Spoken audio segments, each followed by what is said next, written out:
What if I told you that the most powerful monarch on earth spent 40 years talking to a corpse? What if I told you that every night for 4 decades, servants laid out fresh clothes and shaving water for a man who had been dead for years?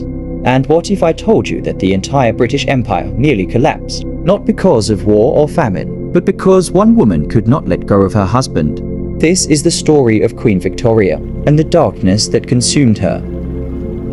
Queen Victoria ascended the throne at 18. She was young, ambitious, and fiercely independent, but she was also lonely. In 1840, she married her first cousin, Prince Albert of Saxe-Coburg-Gotha. The match was political, but it became a love story.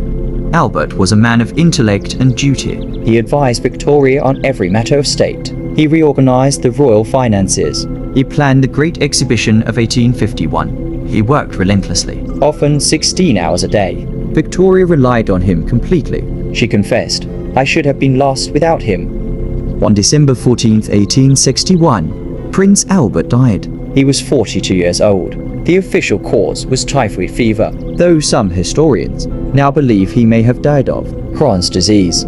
Victoria was 42 years old. She was the most powerful woman on earth, and she was utterly broken. Here is the question that haunted her for the rest of her life. Could she have saved him? The morning after Albert died, Victoria went into the blue room to gaze upon his features, warned not to kiss them. She kissed his clothes instead. She ordered every part of the room photographed. She wanted it preserved exactly as it had been at the moment of his death. 10 minutes to 11 on December 14, 1861, when her own life had been shattered. Here is what she ordered for the rest of her life. She gave orders for Albert's dressing gown and fresh clothes to be laid each evening on his bed. A jug of steaming hot water was placed on his washstand. Between the 2 beds, a marble bust of him was placed. Above it, his portrait hung, wreathed with evergreens. Almost every day, fresh flowers were strewn beneath it on the pillows. The glass from which he had taken his last dose of medicine was kept on the table beside it, where it remained for more than 40 years. On his writing table, his blotting book lay open with his pen upon it, as though it were waiting for him to pick it up. Guests at Windsor were required to write their names in his visitor's book as well as in the Queen's. As before, every night, his clothes were laid out. Every morning, fresh water was brought for his shave, and every night, Victoria went to bed holding his nightshirt, with a cast of his hand close enough to touch. Here is the question that haunts historians. Was this grief, or was it madness? Victoria's seclusion was not just personal, it was political. The Queen refused to perform ceremonial functions. She withdrew to Balmoral and Osborne for 4 months every year, heedless of the inconvenience imposed on ministers. After an initial period of sympathy, the public grew increasingly impatient with their absent sovereign. A protest note was pinned to the gates of Buckingham Palace, these commanding premises to be let or sold. In consequence of the late occupants' declining business, a Republican movement grew, with MPs speaking against her and wishing for her removal.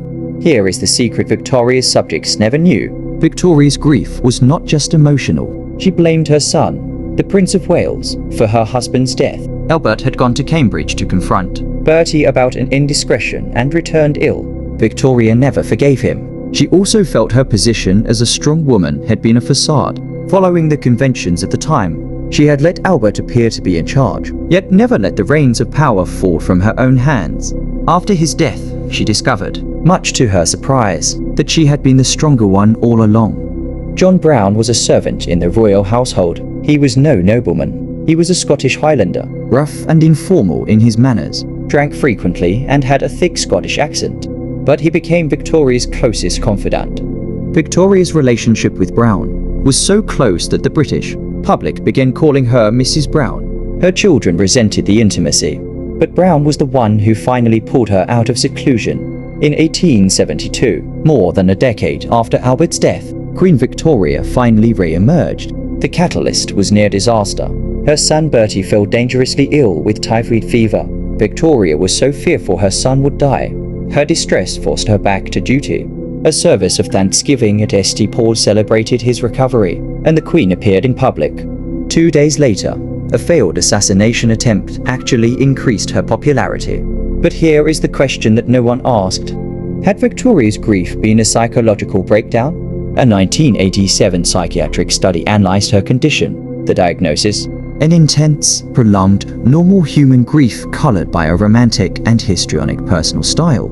Not depression, not madness, just grief.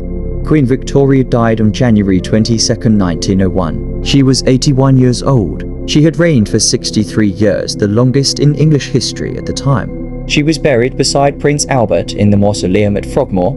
Finally, after 40 years, she was with him. Now let me ask you some questions. Number 1. Was Victoria's mourning a sign of love or of mental illness? Number 2. If the most powerful woman on earth could not let go of the dead, what does that say about grief? Number 3. Would you have done the same in her position? And finally, what story have you been eager to see on this channel? Subscribe to History's Hidden Darkness for more stories of the strange, dark, and untold.